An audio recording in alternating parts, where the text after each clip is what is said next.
I stood in the sunlit foyer of the luxurious house, my mind racing with doubts. Nathan, my husband of 2 years, was adamant we could afford this $1.5 million property, assured by my father, Harold's promise to help with the down payment. This place is incredible, Clara. Imagine us hosting dinners here, or the kids playing in that huge garden, Nathan said, his eyes gleaming not with joy but greed. A knot formed in my stomach. Nathan, even with Dad's help, this is too much. We should be looking at something we can afford on our own. Nathan's face darkened momentarily before he masked it with a smile that didn't quite reach his eyes. But sweetheart, your dad said he would help, right? It's practically a gift. As we wandered through the house, Nathan chatted excitedly about rooms that seemed too grand for our needs. I couldn't shake the feeling that we were stepping into a future we couldn't afford, based not only on financial debt, but also on the moral debt we'd owe to my father. The real estate agent had been distant, letting Nathan lead our tour, but then suddenly, as Nathan stepped out to admire the garden once more, the agent grabbed my arm and pulled me aside into a smaller room, closing the door behind us with a firm click. I was startled. "What are you doing?" "I'm sorry for the abruptness, but there's something you need to know." His face was serious, eyes locking onto mine with an intensity that made my heart race. "Your husband, you need to get away from him as soon as possible." "Excuse me. What are you talking about?" I tried to keep my voice steady, but it trembled despite my efforts. "I know it sounds crazy, but I have a friend who runs a bar on the Las Vegas Strip. Your husband, he's involved in illegal drug trafficking. They caught him just yesterday. I wouldn't be telling you this if I wasn't absolutely sure." My world seemed to tilt on its axis. "No, that can't be, Nathan. My Nathan." He nodded solemnly. "I'm afraid so. Look, doing this could get me in a lot of trouble, but I felt you should know." I felt like collapsing right there. The luxurious surroundings felt suffocating now, mocking me and my ignorance. Why? Why would he do something like that? Tears blurred my vision, but I blinked them away, refusing to give in to the despair encroaching upon the edges of my heart. "I can't pretend to know his reasons, but for your safety, you should leave him. I can help you if you need it."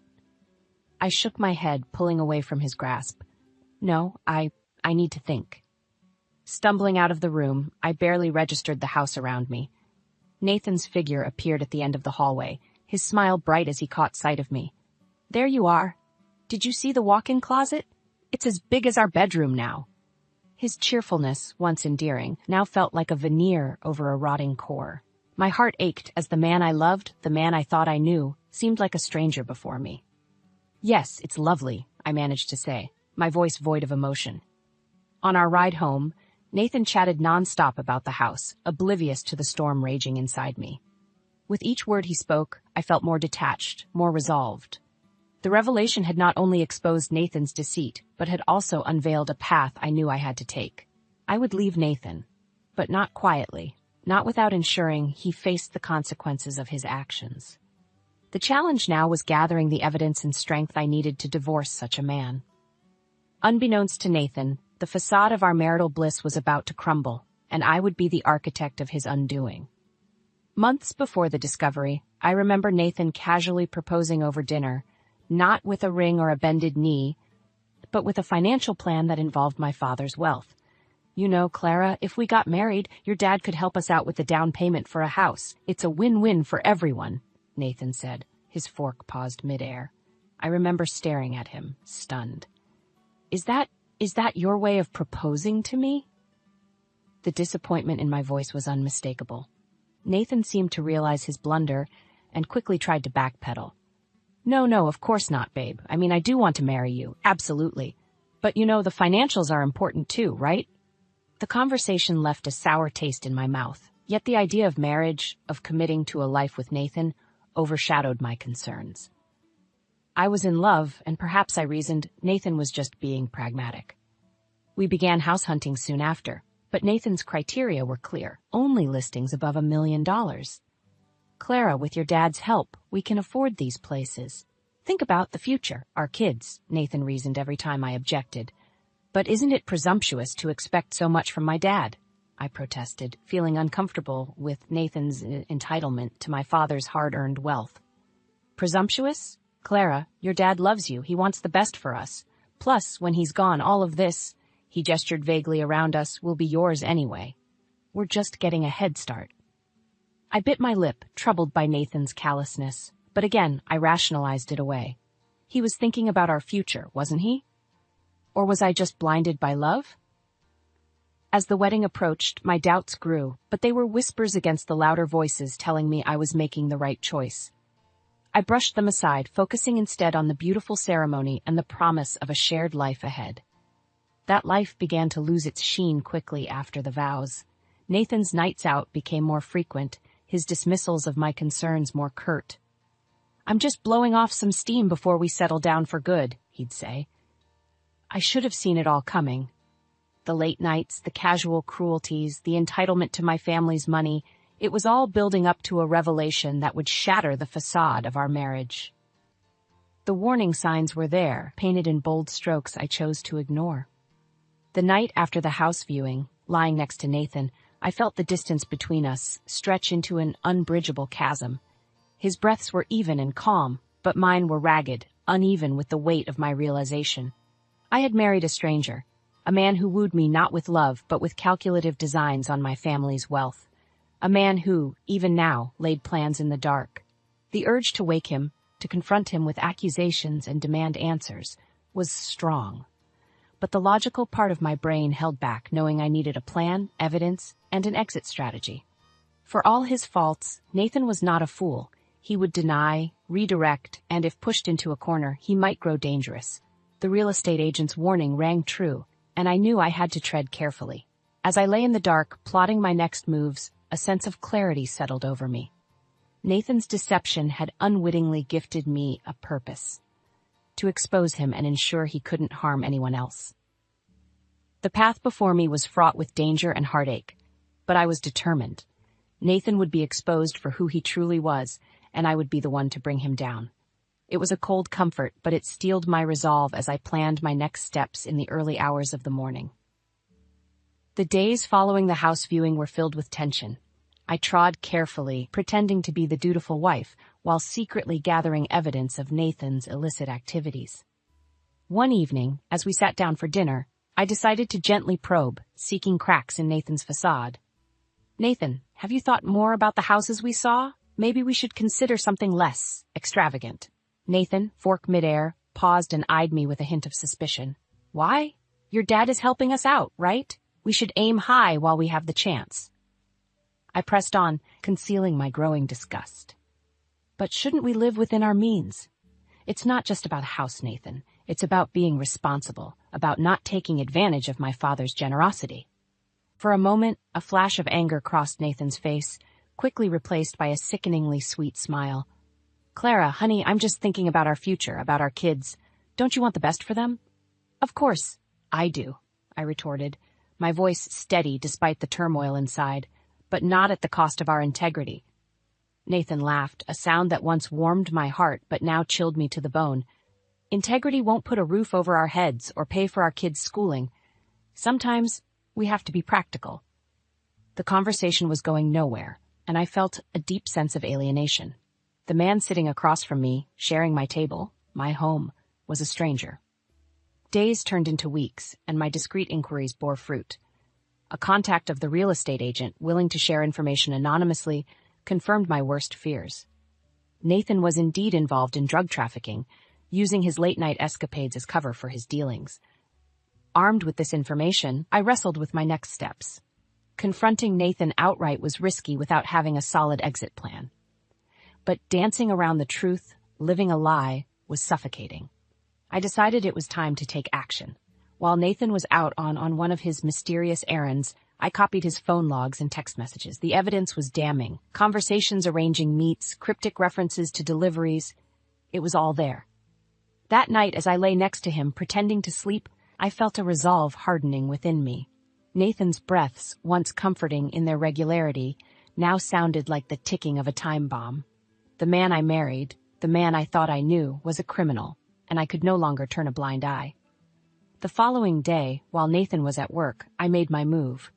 I contacted a lawyer, laying out my situation and the evidence I had gathered. The shock and disappointment in the lawyer's voice were palpable, but so was their determination to help me. I understand you're going through a lot, Clara, but you're making the right decision coming forward, the lawyer assured me. We'll need to be strategic about this. We'll help you file for divorce and ensure your safety is the top priority. Feeling a mix of relief and dread, I agreed to their plan. My next call was to my parents, telling them the truth about Nathan, about the lie my marriage had been, was perhaps more difficult than gathering the evidence itself. My father's voice, usually so calm and steady, cracked as he listened. Clara, we'll support you through this. You're not alone. And just like that, the final piece fell into place. My path was clear. Nathan's deceit would be exposed, and I would be free from his lies. The road ahead would be difficult, fraught with legal battles and emotional turmoil, but I was ready. Nathan's time was up, and the justice he so richly deserved was finally within reach. No more lies, no more deceit. I was taking back control of my life, and there was no turning back. With my decision made, the gears of justice slowly began to turn. My conversations with the lawyer became a daily routine, each call a step closer to my liberation from Nathan's deceit. My parents offered unwavering support, their home now my refuge, as I navigated this tumultuous chapter. It wasn't long before Nathan noticed the shift in my demeanor. One evening, as he prepared for yet another business meeting, he cornered me in the kitchen, his usual charm tainted with a hint of desperation. Clara, darling, you've been distant lately. Is everything okay? His tone was laced with faux concern, but his eyes scanned my face, searching for weaknesses. I met his gaze, my resolve steeling me against his manipulative tactics. I've been doing some thinking, Nathan. About us, our marriage, your late nights. Nathan chuckled, a sound void of genuine amusement. My late nights? Clara, you know how demanding my job is, but hey, it's all for our future, right? I couldn't help but marvel at his audacity, his ability to lie so effortlessly. Is that what you call it? Work? I let the accusation hang in the air, a challenge he wasn't expecting. Nathan's facade cracked, his smile faltering. What are you implying, Clara? That I'm doing something untoward? His attempt to regain control was evident, the charm replaced by a thinly veiled threat. I don't need to imply anything, Nathan. I know. The room charged with tension, my words a declaration of war. For a moment, Nathan was silent, his mind racing to calculate his next move. Then, with a sneer, he leaned in, his voice a venomous whisper. And what do you know, my dear wife, that I'm working hard to provide for us? Or has your paranoia gotten the better of you? His attempt to belittle my concerns, to paint me as irrational, ignited a fire within me. No, Nathan, I know about the drugs, the trafficking. I know about your business meetings, and I'm putting an end to it. Nathan's reaction was immediate and chilling. His usual mask of charm and confidence shattered, replaced by raw anger.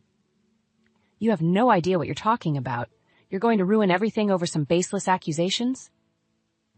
The man before me was no longer the Nathan I married, but a stranger driven by greed and deception. The only thing being ruined is your illusion, Nathan. I'm filing for divorce, and I'm going to the police with what I know. The mention of the police seemed to strike a nerve. Nathan's posture stiffened, his anger giving way to panic. You wouldn't dare, he hissed, the threat clear in his voice. You have no proof. But I did, and I was ready to use it. I have more than enough proof, Nathan, and soon everyone will know exactly who and what you are. Realizing his predicament, Nathan's demeanor shifted once more, this time to desperation. Clara, please, we can sort this out. Don't do something you'll regret. Looking into his eyes, I saw not the man I loved, but a coward, a criminal. It's too late for regrets, Nathan. You made your choice, and now I've made mine. As I walked away, leaving Nathan to stew in his fear and anger, I felt a weight lifting off my shoulders. The battle ahead would be long and arduous, but for the first time in a long while, I saw a glimmer of hope on the horizon. Nathan's empire of lies was about to crumble, and I would be the one to bring it down. In the days that followed my confrontation with Nathan, I moved quickly, my every action meticulous and deliberate. My lawyer filed the divorce papers, and I gave my statement to the police. Striding out of the precinct, a surreal calm enveloped me. I had punctured the bubble of our pretense marriage, exposing the murky waters beneath. Now it was a matter of waiting, watching the ripples extend outward, disturbing Nathan's carefully crafted lies. When the police took Nathan in for questioning, the reality of his situation seemed to crash down on him. I wasn't there, but my lawyer, acting as a tireless advocate, relayed Nathan's flurry of calls and messages. He oscillated between begging for my forgiveness and vehemently proclaiming his innocence. It was a pathetic display, one that hardened my resolve further. "I can't believe he's still trying to manipulate you, even now," my lawyer remarked during one of our strategy meetings. I merely nodded, my focus unwavering. "He's afraid. He knows he's trapped, and like any cornered animal, he's lashing out. But it won't change anything. The truth is out." The lawsuit unveiled more than I had anticipated. Nathan's affairs were a tangled web of deceit, involving not just drug trafficking, but money laundering and bribery. With each revelation, I felt vindicated in my decision, though the weight of his betrayal was immense. Our day in court arrived, a culmination of weeks of preparation. As I walked through those courtroom doors, the gravity of the situation struck me. It was more than just a criminal trial. It was a public reckoning, a forum where Nathan's facade would be utterly dismantled. Nathan, looking markedly diminished in his prison attire, wouldn't meet my gaze. During the proceedings, as evidence of his crimes was laid bare, his posture slumped further, the reality of his imminent incarceration settling in. After what felt like an eternity, the jury returned with their verdict, guilty on all counts. Nathan was sentenced to a significant term, a consequence fitting the magnitude of his crimes. "You've shown incredible strength throughout this ordeal, Clara," my lawyer said as we exited the courtroom, the weight of months lifted off my shoulders. I allowed myself a small, bitter smile. Strength born of necessity. But it's over now. It's time to rebuild. Later, faced with the ruins of my marriage and the public fallout of Nathan's trial, I found solace in my family's unwavering support.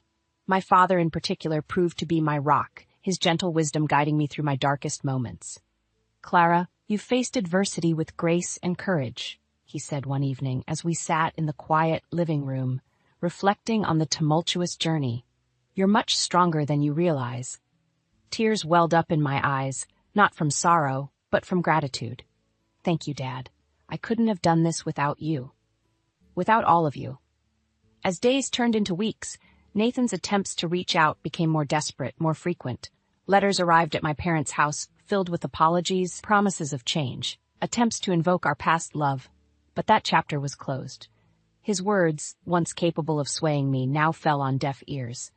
The finality of our divorce was a closing ceremony to a painful chapter of my life. With Nathan behind bars, I could finally look to the future, to possibilities once overshadowed by his deceit. The road ahead was uncertain, but for the first time in a long time, I felt a sense of hope, of freedom. Nathan's crimes had not only imprisoned him, but me as well. Now, as he served his sentence, I too was released, embarking on a journey of healing and newfound independence. The aftermath of Nathan's deceit was a tempest I had weathered, emerging not unscathed but undeniably stronger. My resolve had been my armor, my relentless pursuit of justice, my sword. And as I stood on the precipice of my new life, I knew that while the scars of the past would always remain, they no longer defined me.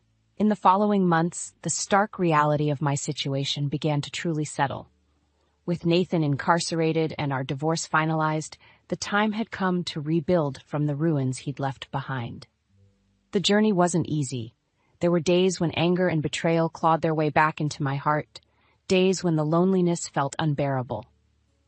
Yet, it was during these moments of vulnerability that I discovered a resilience I never knew I possessed. One afternoon, a knock at my door heralded an unexpected visitor, Nathan's mother. My stomach knotted at the sight of her, a reminder of the life I had so eagerly wanted to forget. Yet her eyes held a sorrow and shame that mirrored my own. "Clara, she stumbled over her words. "We are so sorry for everything Nathan did to you. We had no idea." Her voice was a whisper, laden with grief. The anger I'd braced myself to feel didn't come.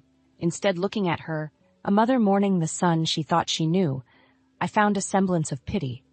"Thank you, but you don't have to apologize for Nathan's actions. He made his choices." She handed me an envelope, her hands trembling. "Please take this. It's the least we can do." Inside was a check, a substantial amount, likely their way of compensating for the horror their son had caused. Returning the envelope, I met her eyes. "Keep your money. It won't undo what Nathan did. The best thing you can do is support him in becoming a better person once he's served his time." Her eyes welled with tears as she nodded, understanding. She left quietly, and I closed the door behind her, feeling an unexpected sense of closure. Weeks turned into months, and I threw myself into my work with renewed fervor. It was both a distraction and a pathway to independence. My evenings, once filled with Nathan's shadow, now hosted friends and family whose support became my bulwark against the remnants of my past. One evening, reflecting on the tumultuous events, I realized the extent to which I had grown.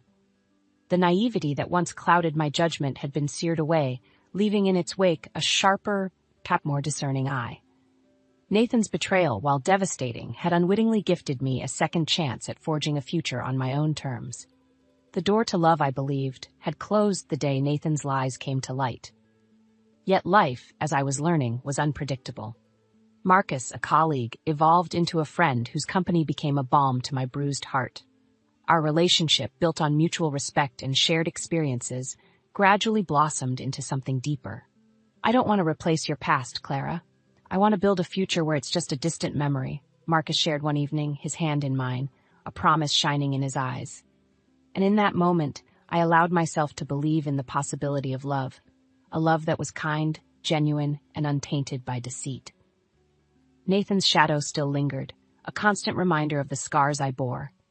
Yet, as Marcus and I ventured into the unknown together, I felt those shadows recede, replaced by the warmth of new beginnings. As for revenge, the sweetest I could exact was to lead a life filled with happiness, purpose, and love. A life where Nathan became nothing more than a footnote, a painful lesson learned. The road to recovery was long and winding, with its fair share of obstacles. Yet with each step forward, I shed the chains of my past, emerging stronger, more resilient, and most importantly, free. Nathan had sought to define me with his deceit, but in the end, I defined myself through my strength, my will to overcome, and my capacity to love again. My journey wasn't without its nightmares. Dreams where Nathan's voice echoed, taunting, filled my sleep on more nights than I cared to admit. It was during those nights that the reality of my newfound strength was tested, a stark reminder of the darkness I had successfully navigated. But as dawn broke, dispelling the shadows of my fears, I was greeted with the light of my reality, a life rebuilt from the ashes, with Marcus by my side, an unwavering beacon of support and love. Time marched on, healing the wounds Nathan had inflicted. His name, once a constant echo of betrayal, faded into the background, a distant memory that no longer possessed the power to hurt.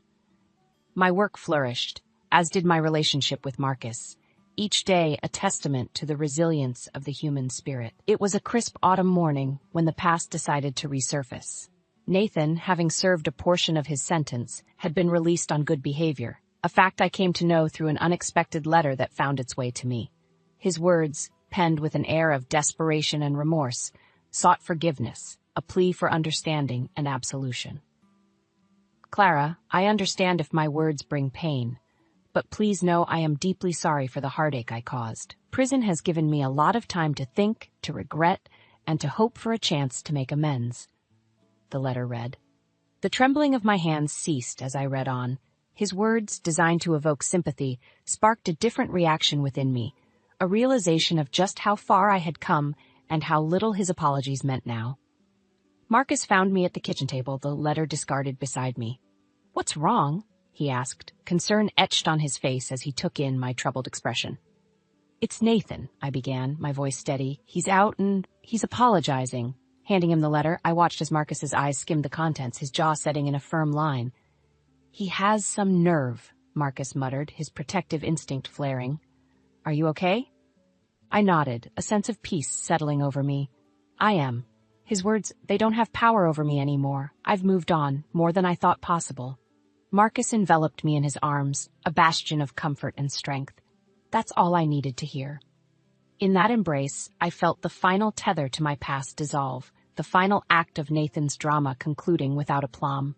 I had transcended the role of the victim, emerging as the author of my own story, one where happiness was not just a fleeting chapter but the theme. As autumn gave way to winter and winter to spring, the life Marcus and I built together flourished. In our home, laughter replaced the silence, and love filled the spaces once clouded by deceit. Nathan's attempt at reconciliation became nothing more than a footnote, a last desperate grasp at a life he had irrevocably shattered. Karma, it seemed, had indeed realized itself, not through vengeance or retribution, but through the serene acceptance of the past and the embracement of a future unwritten. Nathan's downfall was not my revenge, my happiness was. And as Marcus and I stood together, looking out at the life we had crafted, it was clear the best revenge was, in fact, living well.